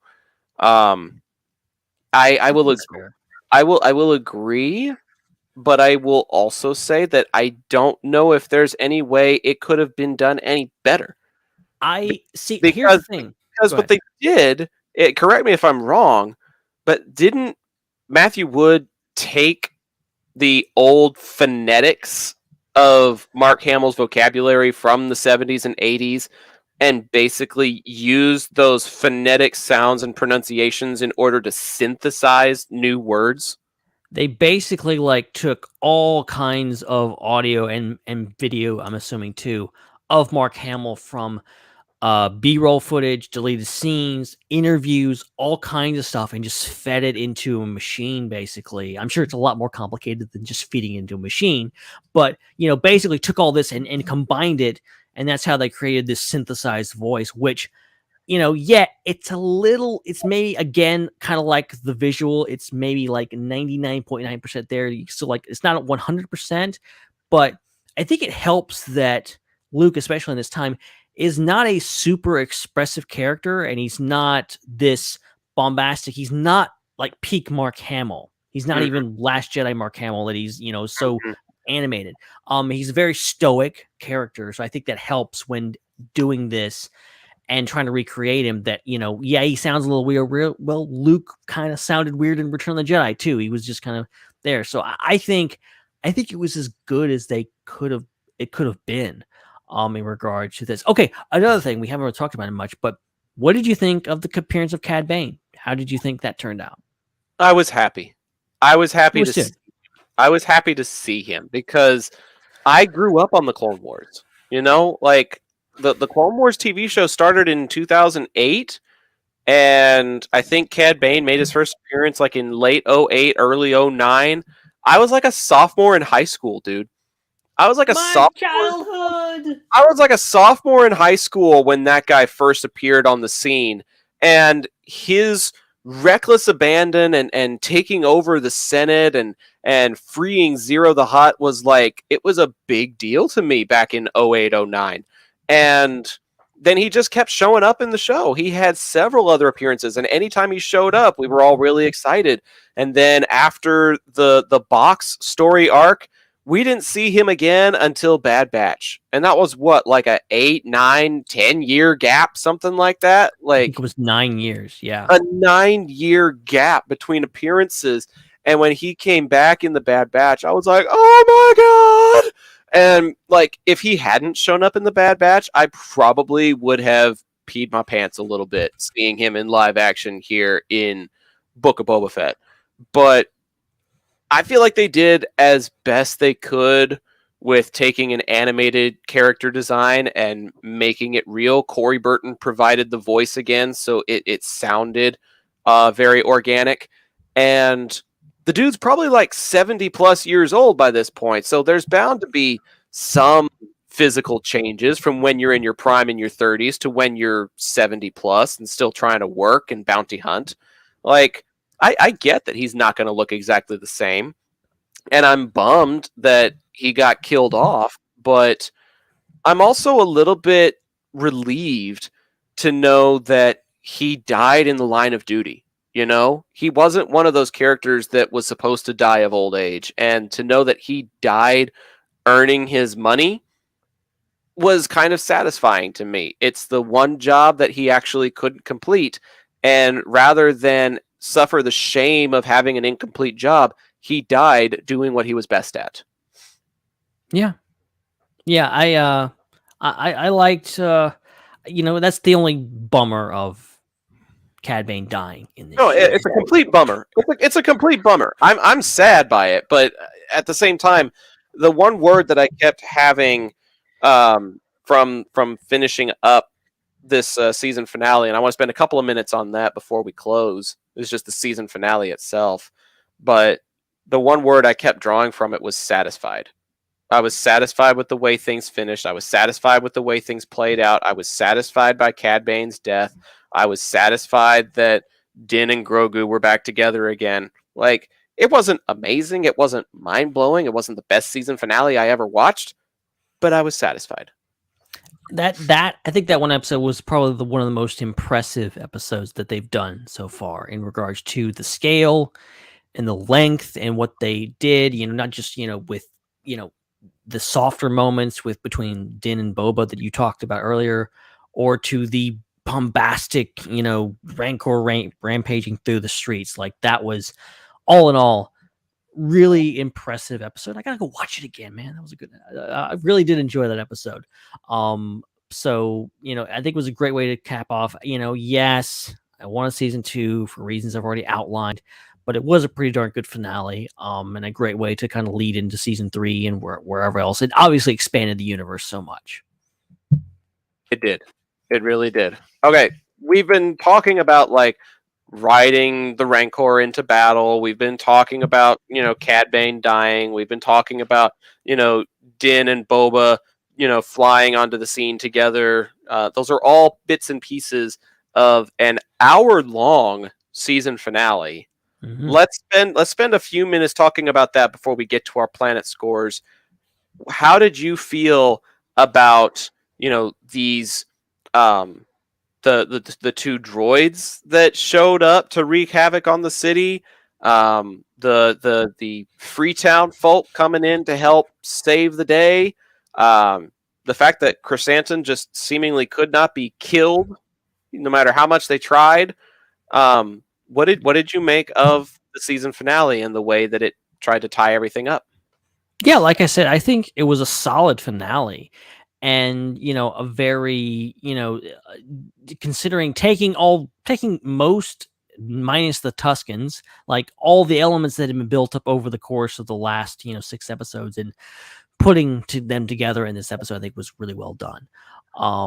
And the culmination of and throwing Grogu in the mix, and having him put the Rancor to sleep. But there's so many little things and big things that are like, oh my gosh, like this is great. And having basically a full blown crossover, like not just putting in Din, but throwing in Grogu and Pelimoto and all these kind of stuff, and having this, and Cobb Vanth for 2 seconds, having this full blown, and I think that's the lesson to take away from this show is, like it or not, these shows are connected. They will be crossing over. You will be seeing a lot of each of these characters. I would expect to see Boba Fett show up probably a good bit in future seasons of Mandalorian, and vice versa. So that's a connections. They're going to continue to connect everything. We are getting a Star Wars Defenders series. That's basically what this is leading up to. We're going to do some Mando, we're going to do some Boba, we're going to do some Ahsoka, we're going to do, some of something else, something else maybe. Maybe we'll find a way to get Rangers of the New Republic off and running at some point.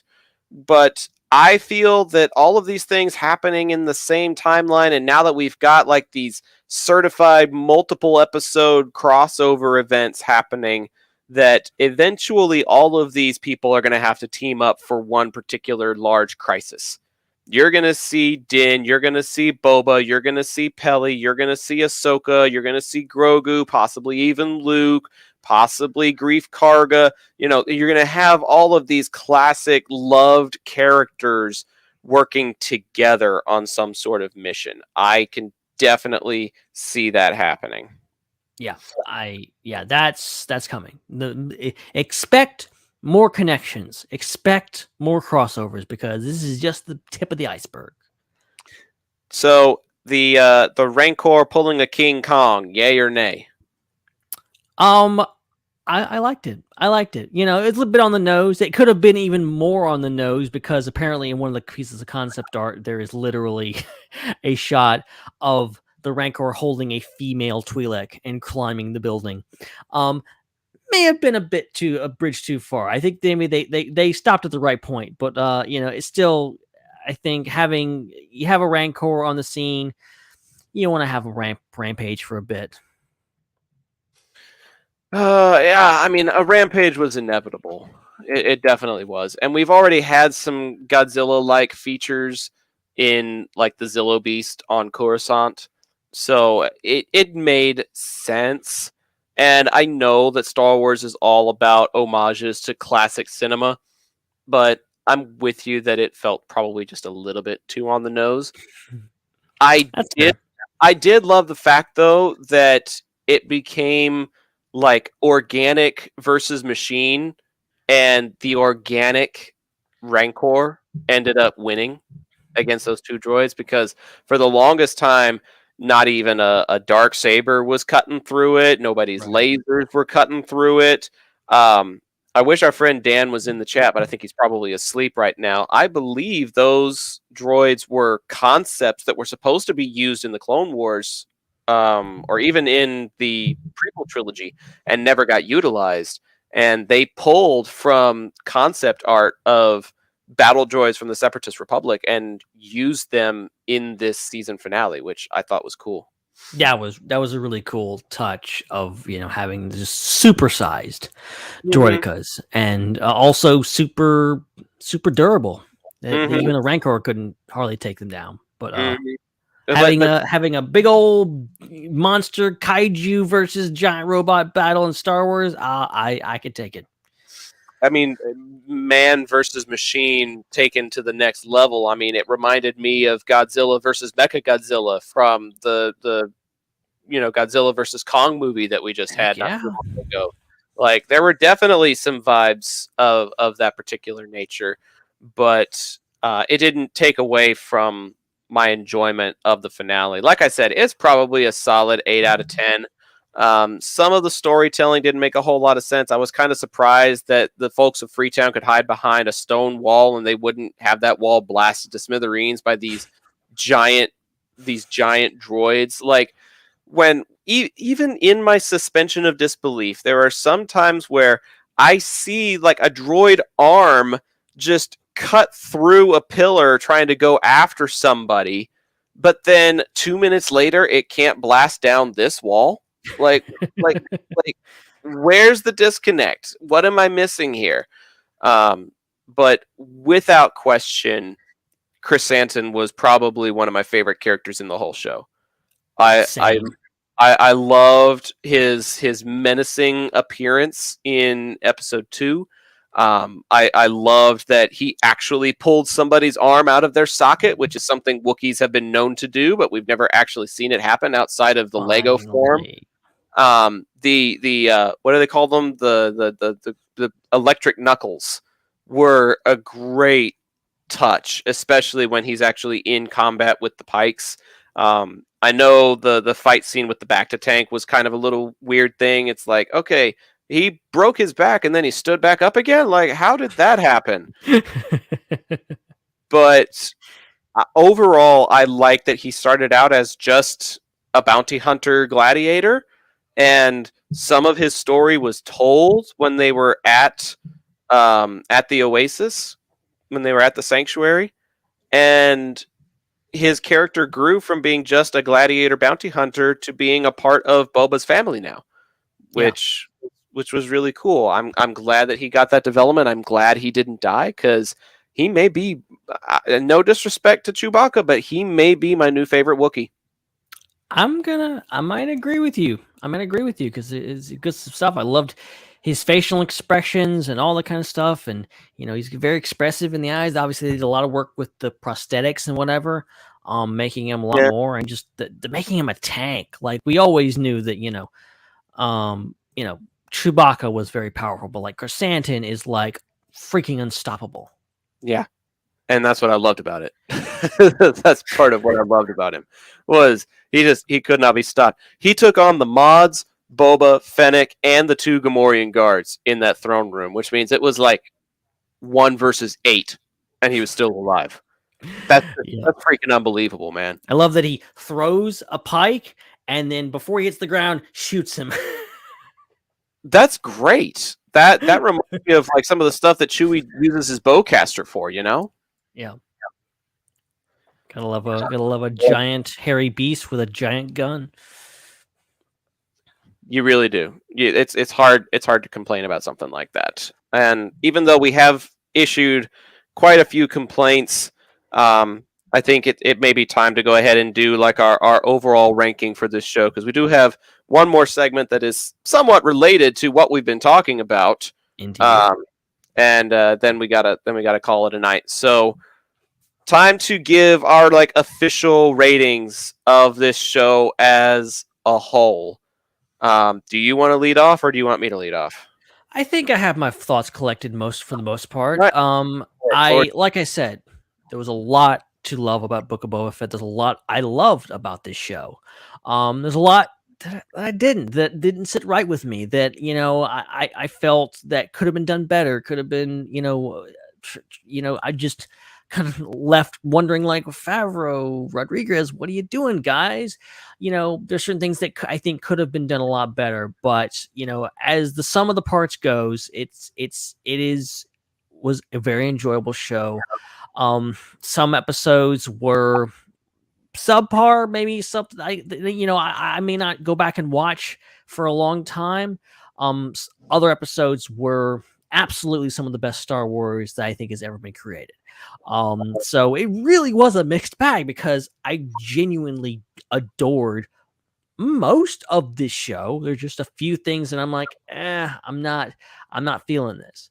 But overall, I think just the overall thing, like I said, chapters 5, 6, and 7, 5 and 6 in particular, I would give like a 10. I would give maybe the last episode maybe a 9 or an 8. The overall season, I would give I'll give it a 7.5 out of 10.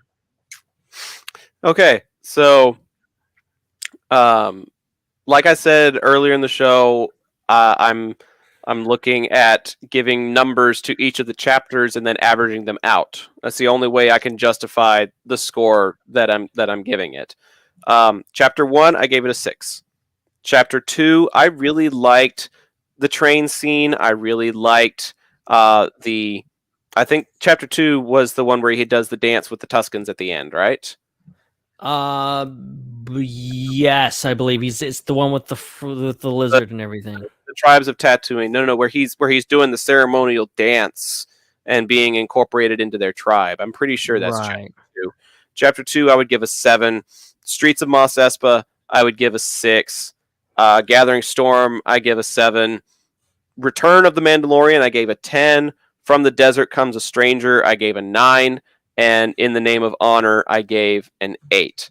So when you do 6 plus 7 plus 6 plus 7 plus 10 plus 9 plus 8, that is 53 points out of a possible 70, because you have like a 10-point scale for 7 episodes, right? Is my math right so far? I think so. 53 points divided by 70 possible points is 75.7%. Wow. So I guess that you could round up or you could round down, but it's right around that 7.5 as well. Wow. Very good. 7.5 out of 10. So it's one of those rare times where you and I are on a very similar plane, but for very different reasons. Gosh, that's crazy. That's crazy. But I think it's funny how I think we were almost at each other's throats a few minutes ago about this, but we kind of landed in the same place. Mm-hmm. And you know, that's the beauty of this show, man. We've done 340 episodes before this one, and I think we've kind of learned how the give and take works. There were certain elements and certain things that you really appreciated and enjoyed. There were things that I really appreciated and enjoyed, and we both had critiques of it that ended up knocking points out of making it a perfect show. And overall, it sounds like we're both in the boat for different reasons of going 7.5 out of 10. And honestly, I feel like that's very appropriate. I think there are some people that are going to rank it higher, and I feel like there's some people that are going to rank it lower. But overall, I think that's a fair place for you and I as hosts to put it. Yeah, I think that's good. That's good. Bring on season 2, guys. We both agree, I think, that season 2 needs to happen. Please. I'd be open to season 2 as long as it's about moving the story forward. One of my biggest gripes was too many flashbacks. Let's see what Boba's doing now, not what Boba used to do. Let's flash forward, flash to the future. Sure, let's go back to the future. Oh no, that's a different franchise. Oh. Okay. Let's go into our final segment of the evening while we get our scores in the chat. Steven has given it a 7 out of 10. I saw our friend Danny Dukes in the chat earlier. I hope he's still around. Jesse's been hovering in and out. I hope you guys are still along for the ride and giving us your ratings out of 10. If you haven't clicked like on the video yet, please do that. It helps boost our ratings. Go subscribe to us on our socials and all that good stuff. But if you're still in the chat, then break out those hashtags as well, because it's time for a really, really special episode of hashtag BBQ Watch. Yeehaw. Yeehaw. I hadn't done that in a while. Yeehaw. Been a while because we don't play the music anymore. Now that we're live on YouTube, we don't have time for that segment music. Bringing it back. Why not? Why the hell not? And what's funny is, was it the season finale? It was. It was it was. finale right after Grogu puts the Rancor to sleep, which is a really cool force power, by the way. I know we didn't really mention it, but to have the ability to heal and the ability to force jump, like we saw him do in 2 episodes, and to have the ability to use the force to put creatures He jumped into Din's arms. Oh my heart exploded. God. It was awesome. But when that happens, Pelly walks up, sees that the Rancor isn't dead, and her first thing out of her mouth was, what? I feel like you're trying to pull up the audio. Well, I'm trying to like get the quote up. I'm afraid that if I play it, we're gonna get banned. We'll get slapped with copyright. So I'm trying to get to the scene and see exactly what she says. I can read the closed captioning. I'm pretty sure she says, looks like there's not going to be a barbecue. Yeah, because like last time Din took down a beast and or Grogu in this case, there was it died and they cut it up and ate it. There was a great dragon, and there was a great barbecue from that great dragon. If I will try to include the audio in the audio version of the podcast, because we can usually get away with stuff like that there. But on the YouTube video, I'm not sure, but it's coming up. I'm pretty sure because I'm watching it, and Grogu goes freaking adorably to go lie down next to it and take a nap because he's all tuckered out from using the Force as he does. Yep. And she says, "I'm guessing there's not going to be a barbecue." I'm guessing there's yep. Which is funny because she's not exactly like the size of Mama the Hutt, you know? So she doesn't strike me as the type that would be thinking with her stomach. Yeah. But she's got an eye for good meat. And she's not the only one that's got an eye for good meat. You and I both very, very much appreciate good barbecue. And dude, let me tell you, I had some good barbecue today and yesterday. Like I think you saw it on socials, but I'm going to send it to you in the private chat as well. I went to my favorite barbecue place with my coworker / brother-in-law yesterday. And this platter is designed to feed 2 people, and it's called the El Jefe. Wow. Sometimes it's got a smoked quail on it, but this time they had pork belly burnt ends. And we got 4 of the little pork belly burnt ends, a solid pound of brisket at least, because that's like 5 strips there, plus a jalapeno sausage link, probably about a half a pound of pulled pork, and 2 full-size pork ribs with 2 family sides, one of them brisket baked beans, and one of them spicy mac and cheese. And let me tell you, my brother-in-law eats pretty damn well. Like, he's got hollow legs or something.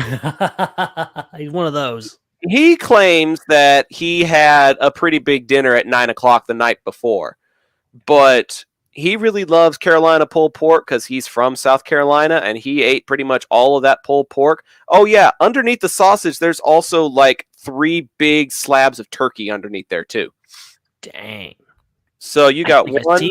Oh my God, they just piled it on, didn't they? Yeah, they got 1, 2, 3, 4, 5, 6 different kinds of meat on this platter with 2 family sides. Jeez. Any guesses what this can go for? Oh, I'm guessing $25. This is a lot more meat than $25. I'm afraid. Really? I mean, a pound of brisket's going for about 18 right now. Oh yeah, you're right, because inflation. Yeah. So we got. Are we looking at more like 35? We're looking at 40, my dude. Woo! Wow. We're looking at $40 worth of food here, but it's enough to feed 2 people pretty happily. There was enough for leftovers. I had 2 pieces of turkey and a strip of brisket and some pickles and onions and some bread for my dinner tonight. Like I had enough that it served as a decent leftover meal as well. That's So, good. The presentation is great too. I love the oh, dude. you actually you should I think where did you post this? Did you post this in the Peacekeeper Corps? Maybe I also put it on my personal page and on Twitter and places like that. I actually tagged the barbecue restaurant on Twitter and they retweeted me and I got like 14, 15 likes from their followers and stuff. That's fantastic. But the awesome. presentation here is great. Like they just piled it on. I $40 is cheap, is steep, but it's that's a lot of food and it looks really, really good. Mhm. And genuinely, like the ribs look very, very very juicy. Everything looks really good. The sides look great. The pork looks really good. Yeah, everything's good. It was so good that we hardly touched the sauce. And to me, that is the mark of good barbecue, is when you have the sauce optional, but then don't have to use it that much. Yeah. So if you're ever in the Dallas-Fort Worth area, be sure to hit up me, and I will help you hit up Hurtado Barbecue in Arlington. Sounds great. All right. Alrighty. I know. We're getting late. We're coming up on 2 hours of broadcasting. It's past midnight on the East Coast. Hour 55:46. It'll be right at about a 2-hour episode, which is good timing for us. That's about what we covered a lot. I'm proud of us. We did a lot this episode. Sometimes we don't get to the news, but we had some important stuff to take care of this week. We did, and we got it all done. And we'll be back in 2 weeks doing a top 5 and maybe some news and some other good stuff. And then after that, unfortunately, baseball season's kicking up, and I'm going to be gone for a few episodes here and there, but we'll cross that bridge when we get to it. In the meantime, be sure to hit us up on all of our socials, Facebook, Twitter, Instagram, IPC Podcast at those places. You can subscribe to the podcast on ipcpodcast.podbean.com. You can find swag at tpublic.com/user/IPC podcast. You can find other awesome content right here on Phantom Empire. I'm assuming that you have already browsed through their different episodic options. There's some really great stuff that happens here throughout the week. So be sure to hit that subscribe button so you know when that new content is coming out and when new IPC episodes are coming out as well. And wherever you listen to your podcast, please hit subscribe, leave a rate and review and all that good stuff to help keep boosting us on the interwebs. We appreciate everybody's support. Absolutely. You can follow me personally at Ben Hart with no E. Especially go follow me on Twitter, where I'm not tweeting anymore. Yeah, you've been taking like an extended hiatus, and I saw you post something about how the time you've been off of Twitter is the time that all of your fan pages are experiencing like the most growth. Is that right? Star Wars Underworld has experienced the greatest growth in its history, in its 11-year history this past like week or two. That's brilliant. Yeah, we're approaching 100,000 followers. I don't mean to brag, but I'm just saying it's pretty good. That's pretty damn cool, man. So follow at the Star Wars Underworld. Be one of the hundreds of other people, or actually thousands, who have joined us the past week or so. Yeah, over at Culture Slate too, doing all kinds of crazy stuff. We've got all kinds of podcasts and stuff. Great stuff. Podcasts that happen at 3 a.m. right after an episode. Some of them actually, yes. Oh man. And as for me, you can find me at Zach the Voice on pretty much any platform: Facebook, Twitter, Instagram, TikTok. I'm getting ready to launch a Twitch channel with my buddy Mondo. If you want to send a tip, you can do that on Venmo. It's all the same username. It's that username right there, Zach the Voice. ZACH the Voice on all platforms. But pretty much all things sci-fi and geeky you'll find getting posted about or reposted over on the IPC page. So be sure to follow that, and then you can keep up with all the other stuff that we're doing as well. Ben, unless you've got any other thoughts, I think we may be done with this. I think I've shared too many thoughts tonight. All right, so I just need to shut the heck up and go to bed. And I appreciate tomorrow. Yay, weekend shift. Me too. boo, I'm not gonna get much sleep tonight because I gotta get up early again tomorrow. But yeah, that is life. But yeah, thank you guys, everyone, for staying up late with us, and hopefully you enjoyed this. And this was a fantastic episode. Coming back in 2 weeks with a very, very exciting discussion topic. Definitely keep an eye on your socials for that when it comes up. It's going to be a good one. But yeah, thanks, guys. This was great. A good one and possibly a controversial one. If you thought things got heated tonight, just wait until next week or 2 weeks from now. You know what I mean. Thanks to producer Sean for keeping up with this stream and with the chat tonight. And thanks to everybody for tuning in to this edition of the Intergalactic Peace Coalition podcast. Episode 341 is officially in the books. For Ben, I'm Zach. We'll see you in a couple of weeks. But until then, good night, everyone.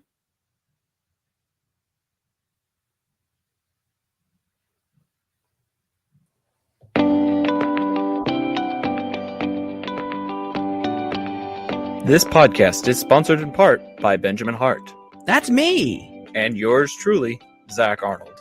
And by participation from listeners like you. So let's tune in to another episode of IPC. IPC. IPC. IPC. IPC. IPC. IPC. IPC. The Intergalactic Peace Coalition podcast. All the galaxies. All for you.